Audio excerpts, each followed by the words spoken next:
Hey there, welcome to my channel. My name is Linda. I've got some fun crafts for you today. I also have a few sweet friends will be joining me. I'll explain those details a little bit later. So what are we waiting for? Let's get started. Do you like all my accents on my syllables?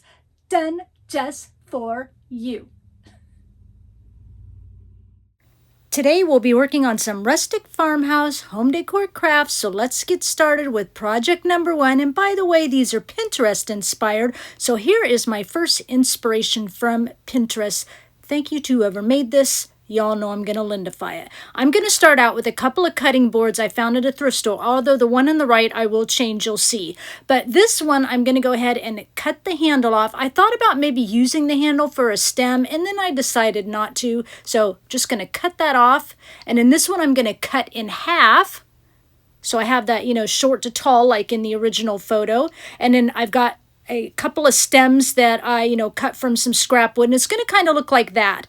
But then when I was at Goodwill, I found this. It's 99 cents. It looks like half of a cutting board, but it doesn't look like it was cut. It was weird, but it gives me a lot more room on the taller pumpkin, so I like it better. I'm switching to it. Right now, before I get started to paint, I'm just marking on the front of this taller pumpkin and then on the back of the shorter pumpkin where these two are going to come together so I can wood glue them, and then of course I'm not going to have to paint in those sections. Now my stems, I just kind of sanded them, rounded them out, slanted them a little bit to make them fun, and I'm just going to leave them the color they are. And then I thought my pumpkin might get top heavy, so I glued a couple of Jenga blocks together to put them on the back side in case I need a little more stability. I don't end up needing it, but there's an idea for you if you do need it. This is a wood star. You can get these from craftingwithkimber.com. I'll have the link down below. This is like the bigger stars. I'm going to use these colors in Dixie Belle terracotta drop cloth for chalk paint. And then my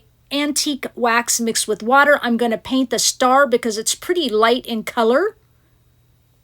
All right. And then I'm going to come in. This paint, I kind of mixed with that terracotta paint with another color of orange to kind of lighten it up a bit so it's not as dark. I thought it might be too dark for being in front of the white pumpkin, and I know I'm creating a faux pas because normally you put the darker color of whatever you're doing in back and the lighter in the front, but I'm gonna reverse it this time. So I wanted that orange color to be a little bit lighter. I will do 2 coats of paint on everything that I'm doing, of course, front, back, sideways, front ways, tilt ways, I don't know. And then the star, of course, painting in that drop cloth, which is why I did the wax underneath so that when I distress it here like this, you'll see some of that darker antique wax shine through. The bigger pieces I'm going to sand outside off camera with the sander because they're too big to go with this little bitty hand sander. So here's what those look like, all sanded, distressed, ready to go. Just like that. And then I took a lot of that orange off because I'm putting that darker color in front of the lighter color. I'm going to add some wood glue here in this section, and then of course put these together, and then I'll clamp them and let them sit for, half an hour or so. I add like 4 clamps because in the next clip you'll see me taking off 4 clamps.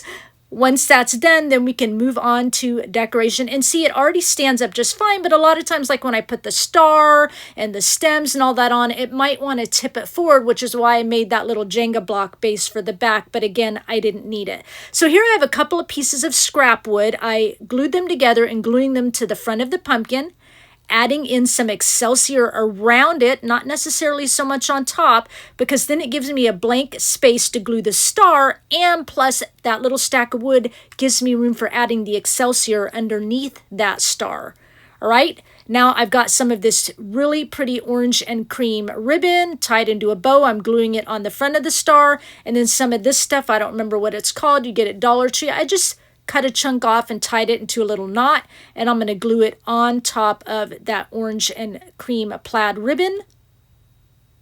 All right, and then before I move on, I want to take some black paint mixed with water, my fan brush, and sprinkle. And this is what happens when you remember to add some splatter after you glued a few things on. So nobody laugh at me, but I have to tape and cover everything up because I don't want splatter on my ribbon, my Excelsior, and everything else I just stinking glued on. So covering it all up, adding the splatter, do that before you add the decoration, right?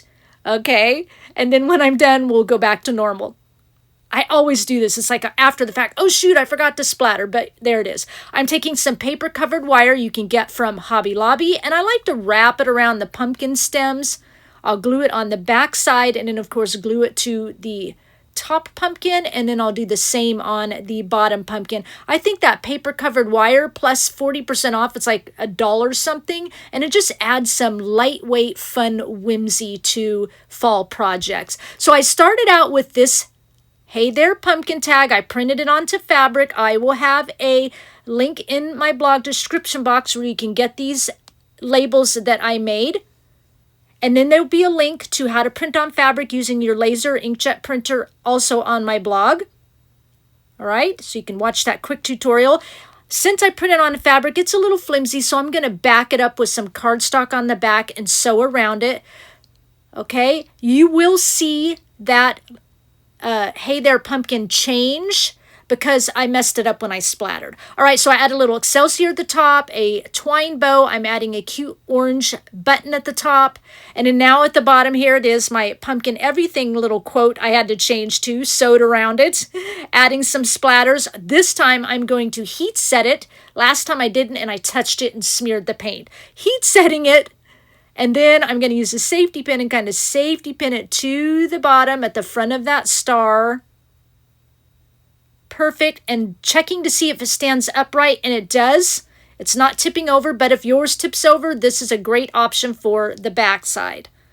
I do that with a lot of my projects. And then the last little thing I want to do is I don't want my twine tails to just kind of hang down the middle. So I like to kind of just spot glue them into place wherever I want them to be, curled up, whimsical. You don't have to do that, especially if your tails are shorter. I always like the tails of my bows a little longer. We'll take a look at the final results at the end of the video, but that makes this project complete.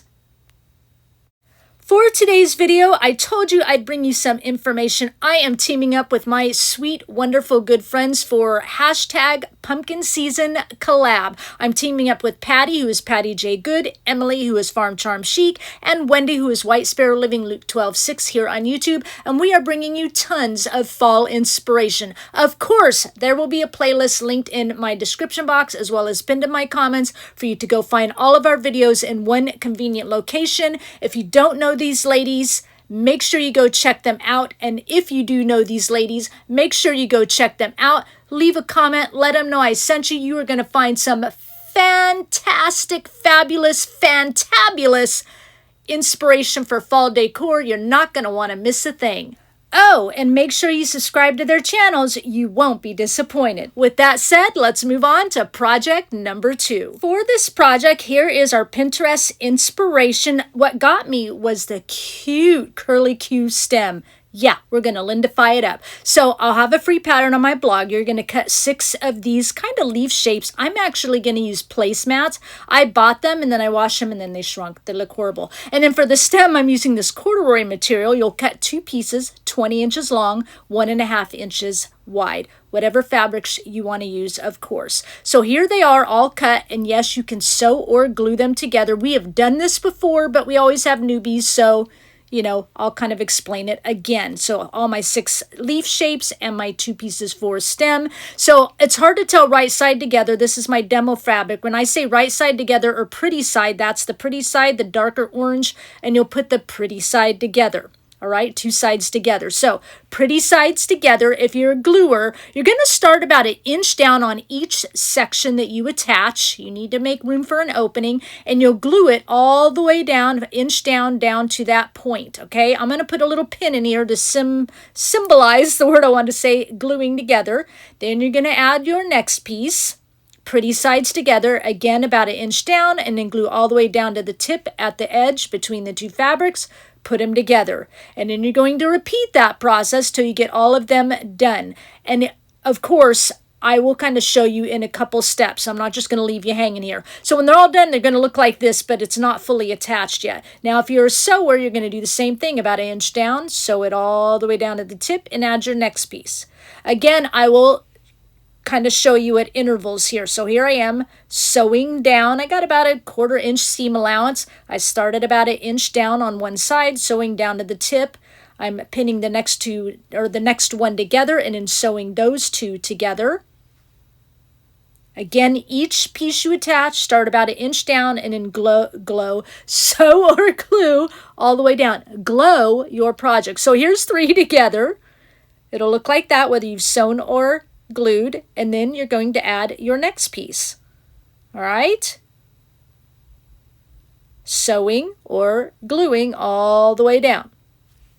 Pretty simple. Here I am at 4 pieces. I'm just kind of showing you what it looks like in intervals. Then I'm going to attach the next 2, and then I'll show you what all those 6 pieces look like together attached. Okay? Boom, just like that, and here we are. Looks funny because it's not, stretched and pulled apart. Now you're going to attach that right and left side together.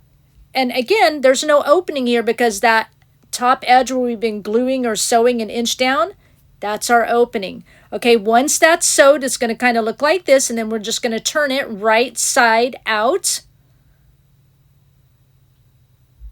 I think this is so cute because it's just kind of tiny. Not tiny, but it's tiny. There's my bottom sewn. And then I like to take, I've got this chopstick here, and I just kind of run it along the seams just to kind of, smooth those out a bit, I guess is the way to say it. All right, and gluers, fabric tack glue or a fabric glue and hot glue should work fine. All right, this is what that's going to look like. Now for your stem, you can put pretty sides together, and if you're a gluer, you go down, glue down 2 long sides, 1 short side, leaving a short side open. If you're a sewer, same thing. Leave a short side open and sew down 1 long side, 1 short side, and the other long side. I'm going to just leave my stuff out because if you do it that way, you got to turn it right side out, and turning a tube right side out is the pits. So I'm going to just sew it with my pretty sides out and leave those raw edges hanging out. It's going to give us a rusticness to it. All right, so glue or sew if you want to do it this way, right sides out. Once that's done, you're going to stuff your pumpkin. I'm going to do it off camera and stuff your stem. And while you're at it, grab some wire. I've got 20 gauge wire here, and we'll come back to that in a few minutes. So for my pumpkin, I want it to come up out of a container. You can just have your pumpkin not be on a container. It's your choice. Pick this up at a thrift sale for a couple of dollars, but I need to put something inside so that my pumpkin can sit on top outside. So I'm just going to use a couple of wood slices here. This is a wood piece left over from a spindle, and I'm just going to build a little holder here. And it'll just kind of go inside my coffee pot like this. I only want it to come out about 1 inch or so, couple inches out of the holder, and it'll do like this, and then I'll glue my pumpkin on top. So I'm going to use some quick hold glue here to glue my little stand together. And I'm doing this now because I need to set it aside for at least 10 minutes. It takes 10 minutes to set up and then about 24 hours to fully cure, but 10 minutes where I can work with it. So we're setting that aside and we're coming back to our pumpkin. You can see it's all stuffed. Now we're going to mess with the wire. Now you can use 1 piece of wire. I'm going to use 2. Measure your wire so it's the full length of your pumpkin and then out about a couple more inches, okay? And I'm, like I said, going to cut 2. 1 works fine, but 2, I can really mess with the curl of that stem. And I'm going to put in 1 at a time. And as you're running the wire through, you might feel it like here, I can feel it right against the fabric. So I'm kind of just moving it around and stuffing that wire back into the stuffing, that kind of thing. And it'll hang out a couple of inches, right? And then I'll come in with the second one. And again, pushing that through, I can feel it pressing against the fabric. So I kind of move my fabric and twist it to kind of twist that wire back into the stuffing area. And then whatever's left hanging out, I'm just going to kind of twist it a little bit. I think I even cut a little excess off. I'm going to give it kind of a big twist on the stem at first. And when you do that, some of that wire is going to come out the end of the stem. That's okay. All right. And then once I kind of do that first initial twisting, then I can come in for a tighter twist. All right. And then, like I said, some of that wire will come back out more at the end, and then I'll curl it up like this. And I'm going to leave it hanging out there because that's going to give us some oomph, right, to glue our stem into the center of that pumpkin. All right, I'm going to leave these like this. I mean, I'm going to glue them down, but I'm not going to try to sew them closed or anything like that. I'm going to make a hole here in the stuffing, make sure this fits okay, and then I'll just glue my end pieces down like that because I'm going to cover all that up anyway. So here I am. I added a little glue on the stem itself, the fabric, and then on the wire there. So I've got a nice long piece to glue down into the inside of that pumpkin so this is stable, because since we have that pumpkin kind of curled up to one side, it's going to want to, you know, kind of tip. So we want to make sure we have a nice long piece underneath that stem so it makes it stable inside the pumpkin. And then I just kind of glue down my little triangular pieces at the top. I'm going to put this paint can here for a minute while my glue sets up, and I'm grabbing some of this really thick twine I get at Walmart, and I'm just going to wrap it around the base of the pumpkin. I'll go up the stem a little bit, out onto the pumpkin a little bit. I do a couple of layers. I'm not going to bore you with all of it. I'll kind of jump ahead a little bit, but you can add moss if you want, or you can, of course, go with the twine however you want. Lace, I don't know, whatever you want to put there to kind of cover up that center, those little pieces that we just glued down into position. I kind of like the look of the twine, obviously, myself, because it kind of goes in with the, you know, vintage antiqueness, kind of rustic of using the coffee pot as well. But, you know, you do you. I like to say that at least once a video. All right, now I want to get my pedestal base inside the coffee pot, and I like to add just a little more weight. So I've just got some sandwich bags with some rocks in here, and I'll kind of do one. This one's off camera, sorry about that. One on kind of each side of the pedestal, laying over that wood slice on the bottom, just to kind of help keep it in place because I don't add too much glue in there. And then I like to take some cotton and poke it around that. So if for some reason this dislodges a little bit or wiggles a little bit, it just kind of keeps it all steady inside. And then I'm going to add some paper shred here, and then later we'll add a little moss on top, but that way I don't have to use as much moss. The paper shred will take up the space. All right, now I have a little cute tag here. I get these off of Etsy. I'll have the link down below. It's like a set of 40 digital prints. You download the file and print them yourself. I print them onto some cardstock. That little checkered look on my tag is the design of my cardstock, so it doesn't look that way on the background of the tag. But I took some scissor blades, open end of them, scraped along the edges to roughen it up, and then I took some ink and I'm kind of inking along the edges. Got a metal star here. I couldn't decide which one I wanted to use. I'm adding an eyelet here using my crocodile tool. And then I took a long strip of fabric that I ripped. I sewed around it. I thought a nice color that went in with my pumpkin. And I'm just, you know, wrapping that around the top of the coffee pot, putting it into a nice little bow. Not too much decor at the bottom because I want the pumpkin to stand out. I did another bow with the twine. I'm going to glue it on top of the fabric bow and glue the fabric bow as well to the top of the coffee pot. I'm going to add the star and the tag with the safety pin to the front of all of those pieces. Then I'm going to add the moss, letting the paper shred show because I like the look of the paper shred and the moss together. And then I'm going to add an ample amount of glue on top of my pedestal onto that wood slice. And then once that's ready, I'll bring in my pumpkin. We'll take a look at the results at the end of the video, but that makes this project complete. Let's move into our last project, number 3, and here is the inspiration from Pinterest. I've been looking at this for probably 2 years. It's been in my little idea booklet. And so I found this at a thrift store. I think it was $4 or $5. It's a little too glossy for me, so I am going to spray paint it with a matte black spray paint or flat black, whatever you want to call it. Do that off camera, and look, here it is, all done. Now, when I sprayed it with some sealer afterwards, it started that, and I was like, oh, and then I was like, oh, but then I couldn't get it to do it anywhere else. So what we're going to do is I want a lot more to come out of the top, but it's such a small opening. I don't know what's going to work, but we're going to work with it. So I got this at a thrift store. Flickers, of course. I took the wax off the bottom so that it would fit better inside of this holder, and you could just kind of twist it on and off, of course, without taking it out of the coffee pot. And this holder came from Dollar Tree that has this candle, battery operated candle in it. Now you can certainly use that and, you know, decorate it up yourself and make it look fun, but I got one already done. So I've got, of course, some foam here, and I'm just going to kind of press that into the foam, and then I'm going to score it a little bit more here so I can get a little bit deeper imprint. I'll glue it in later, but you can see there's not a big opening, so I don't get a lot of foam to fit in here because of the opening. So the bottom's not fully covered. But what I'm going to do is kind of set this in, and I've got these from Dollar Tree that I love. I'm going to kind of set stuff around it. Most of all the floral came from Dollar Tree. And then I've got such a little opening, I have to use long needle nose pliers. I'm going to see what fits. Then when I like it, off camera, I'll like snap a picture of it. I'll pull it all out. I'll glue that foam to the inside of, you know, the coffee or the teapot. I keep wanting to call it a coffee pot. Or did I call it a coffee pot? I don't know, a teapot.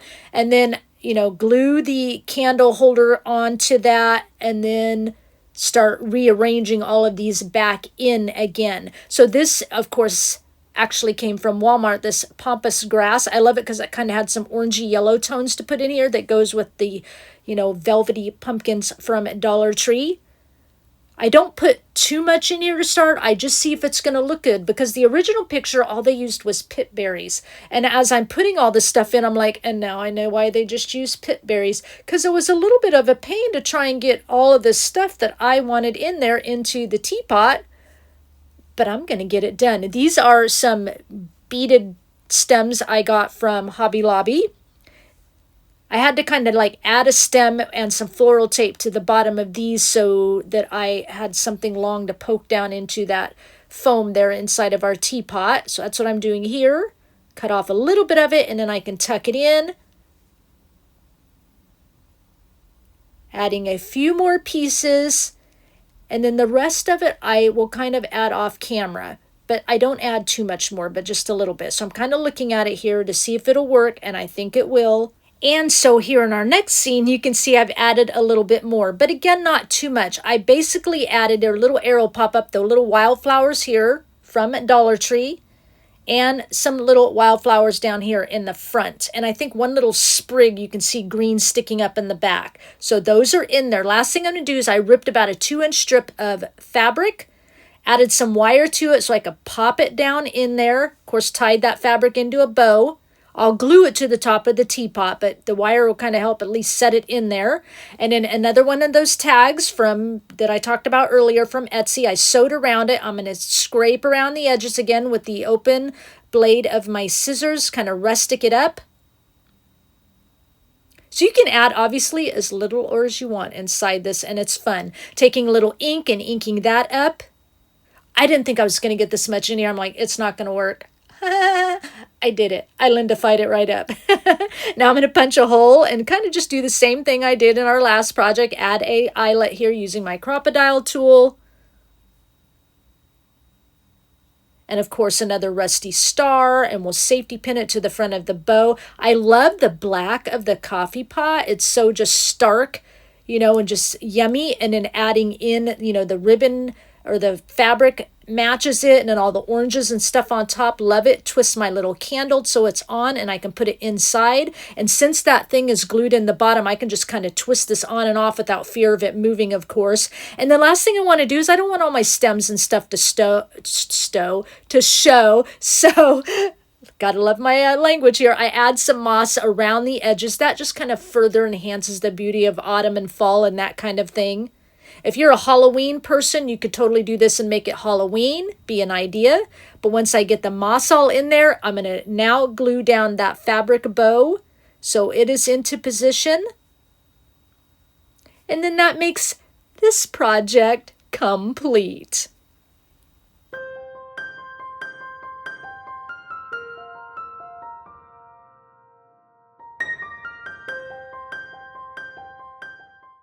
So I hope you enjoyed all of the projects today, as usual, as usual, as I always say, you don't want to monkey with tradition, right? So let me know which one of these projects was your favorite. I always ask that question if you're new to my channel. I just like to know what you guys like. That's all.